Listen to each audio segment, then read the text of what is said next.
வணக்கம். Welcome to Sai Geetha's recipe. இன்றைக்கி நம்ம ரொம்பவே சூப்பரான ஒரு லஞ்ச் மெனு தான் பார்க்க போகிறோம்.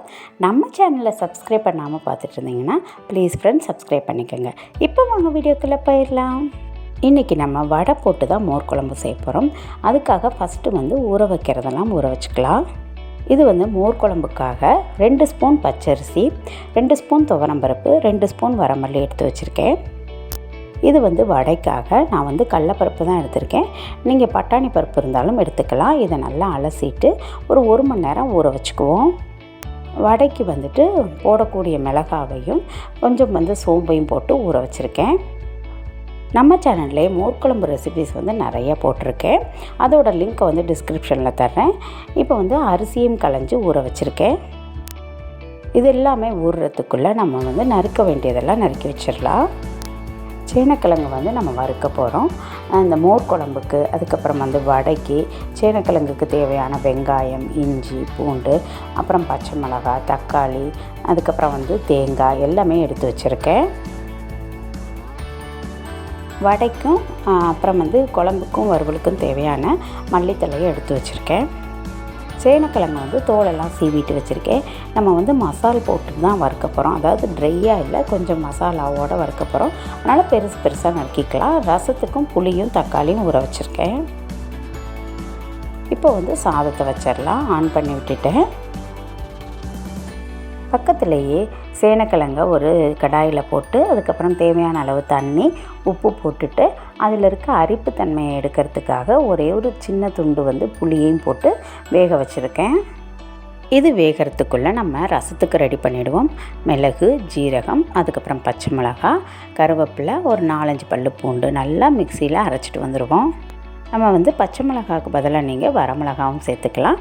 எனக்கு இந்த மாதிரி பச்சை மிளகாய் போட்டு ரசம் வச்சா ரொம்பவே பிடிக்கும்.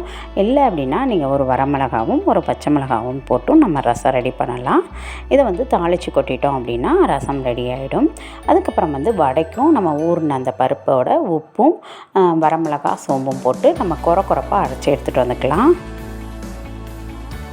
சேனக்கிழங்கு இந்த மாதிரி 3/4 பங்கு வெந்தால் போதும். நம்ம இதை தண்ணியிலேருந்து இருத்து எடுத்து வச்சுக்கலாம். நமக்கு சாதமும் ரெடி ஆயிடுச்சு. நம்ம சேனக்கிழங்கு தண்ணி இல்லாமல் இருத்து எடுத்து வச்சுக்கலாம். வடைக்கு மசாலுக்கு தேவையான வெங்காயம், அப்புறம் குழம்புக்கு தேவையானது எல்லாமே நறுக்கி எடுத்து வச்சுக்கிட்டோம். இனி ரொம்பவே ஈஸியாக சமைச்சிடலாம். இந்த மாதிரி ரெடி பண்ணிக்கிட்டாவே. மோர் குழம்புக்கு யூஸ் பண்ணக்கூடிய தயிரை நம்ம மிக்சியில் பல்ஸ் மோடில் போட்டும் எடுத்துக்கலாம். இல்லை மத்தில் கடைஞ்சிட்டும் சேர்த்தோம் அப்படின்னா ரொம்பவே நல்லாயிருக்கும். மோர் குழம்புக்கு ஊறிடுச்சு. இதோட தேங்காய், ஜீரகம், பச்சை மிளகாய் சேர்த்து நம்ம மிக்சியில் அரைச்சி எடுத்துக்கலாம். இஞ்சி ஒரு துண்டு போட்டுக்கலாம். அரைச்சதை வேறு கிண்ணத்தில் போட்டுட்டு அதுக்கப்புறம் சேனக்கிழங்குக்கும் நம்ம ரெடி பண்ணிடலாம். தேங்காய், மிளகு, ஜீரகம், சோம்பு, அரை தக்காளி பழம், அப்புறம் பூண்டு போட்டு நல்லா நைஸாக அரைச்சி எடுத்துக்கலாம். ரசத்துக்கு கடுகு, ஜீரகம், வெந்தயம், வரமிளகாய் தாளித்து சேர்த்துற வேண்டியதான். ரசம் கொதிக்கட்டும். இந்த சைடு சேனக்கிழங்கு வதக்கிடுவோம். அதுக்காக கடாய் போட்டுட்டு 2 ஸ்பூன் எண்ணெய் விட்டுருக்கேன். அதில் ஒரு துண்டு பட்டை, 2 கிராம்பு, அதுக்கப்புறம் சோம்பெல்லாம் இடிச்சிட்டு சேர்த்துக்கலாம். ஒரு பிரியாணி இலை போட்டு நல்லா பொரிஞ்ச பிறகு நம்ம அரிஞ்ச வெங்காயத்தை சேர்த்துடலாம். இந்த சைடு ரசம் கொதி வந்துருச்சு. நம்ம மல்லித்தலை தூவிட்டு ஸ்டவ் ஆஃப் பண்ணி மூடி வச்சுருவோம். இந்த சைடு சேனக்கிழங்குக்கு உப்பும் தக்காளியும் போட்டு நல்லா வதங்கின பிறகு நம்ம வெந்த சேனக்கிழங்கு சேர்த்துருவோம். அதுக்கப்புறம் மஞ்சத்தூள், மிளகாத்தூள், மல்லித்தூள் சேர்த்துக்கலாம். நான் 1 ஸ்பூன் மிளகாய் பொடி, 1 ஸ்பூன் மல்லிப்பொடி, 1/4 டீஸ்பூன் அளவுக்கு மஞ்சள் பொடி எல்லாம் சேர்த்துருக்கேன். நல்லா மிக்ஸ் பண்ணிக்குவோம். தண்ணி ஊற்றணும்னு அவசியம் கிடையாது. அந்த தக்காளியில் உள்ள தண்ணியே போதுமான அளவு. கொஞ்சம் அடி பிடிக்கிற மாதிரி இருந்துச்சுன்னா தண்ணி சேர்த்துக்கோங்க. இந்த சைடு மோர் குழம்புக்கு யூஸ்வலாக கடுகு, வெந்தயம், வரமிளகாய் தாளிச்சிட்டு வெங்காயம், பூண்டு வதக்கிட்டுருக்கோம். நான் யூஸ்வலாக மோர் குழம்புக்கு கொஞ்சம் தக்காளி சேர்ப்பேன். அரை தக்காளி பழம் போட்டு நல்லா வதங்கின பிறகு நம்ம மிக்சியில் அரைச்சி வச்சோம் இல்லைங்களா, அந்த தேங்காய் ஜீரகம் பேஸ்ட்டு அதை சேர்த்துக்கலாம். அதை போட்டுட்டு ஸ்லோ ஃப்ளேமில் வச்சு கைவிடாமல் கிளறணும். இதுக்கு தேவைன்னா ஒரு 1/4 டம்ளர் தண்ணி சேர்த்துக்கலாம். இப்போ மஞ்சள் பொடி சேர்த்துக்கலாம். நம்ம அரிசி பருப்பெல்லாம் போட்டிருக்கிறதுனால அடி பிடிக்கும். அதனால் கைவிடாமல் கிளறிக்கிட்டே இருக்கணும். உப்பு சேர்த்து கொதிக்கட்டும். இந்த சைடு சேனக்கிழங்குல போட்ட தூளோட ராஸ்மெல் போன பிறகு நம்ம அரைச்சி வச்சுருந்த பேஸ்ட்டை சேர்த்துக்கலாம். நல்லா மிக்ஸ் பண்ணிக்கலாம். இப்போதைக்கு தண்ணி சேர்க்கணுன்னு அவசியம் இல்லை. நம்ம தேவைன்னா எண்ணெயை 1 ஸ்பூனோ 1/2 ஸ்பூனோ நம்ம சேர்த்துட்டு நல்லா மிக்ஸ் பண்ணிக்கலாம். நல்லா இதுலேயே ஃப்ரை ஆகும். குக் ஆன பிறகு ஸ்டவ் ஆஃப் பண்ணிவிட்டு மல்லித்தழை கருவேப்பிலையும் சேர்த்துக்கலாம்.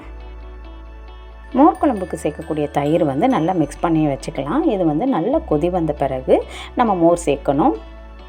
வடைக்கு அரைச்சதுலேருந்து கொஞ்சம் மஞ்சள் பொடியும் பெருங்காய பொடியும் போட்டுட்டு அதுக்கப்புறம் வெங்காயம் கருவேப்பிலை எல்லாம் சேர்த்து நல்லா மிக்ஸ் பண்ணிக்கலாம். நம்ம வடை போடுறதுக்கு முன்னாடி தான் வெங்காயம் சேர்க்கணும், இல்லாட்டி அதுலேருந்து தண்ணி விட்ட மாதிரி ஆகிடும். கொத்தமல்லி தலையும் சேர்த்துட்டு நல்லா மிக்ஸ் பண்ணி எடுத்து வச்சுக்கலாம்.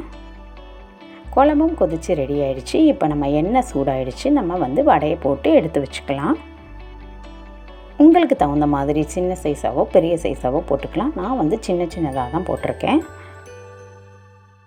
2 சைடும் குக் ஆன பிறகு நம்ம எடுத்து வச்சுக்கலாம்.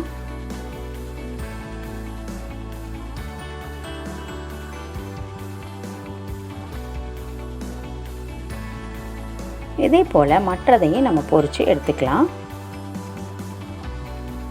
மோர் குழம்பும் ரெடி ஆகிடுச்சு. இதை நம்ம பொரித்து எடுத்துகிட்டு மோர் குழம்புல சேர்த்துட்டோம் அப்படின்னா சூப்பரான வடை போட்ட மோர் குழம்பு ரெடி ஆகிடும். ஆனால் வந்து குழம்பும் சூடாக இருக்கணும். அப்போ தான் இதை சேர்த்தோம் அப்படின்னா நல்லா உடனே வந்து நமக்கு ஊறி வரும்.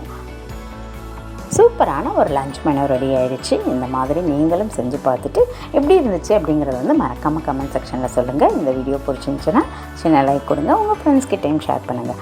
Okay, thank you friends. Bye. Thanks for வாட்சிங்.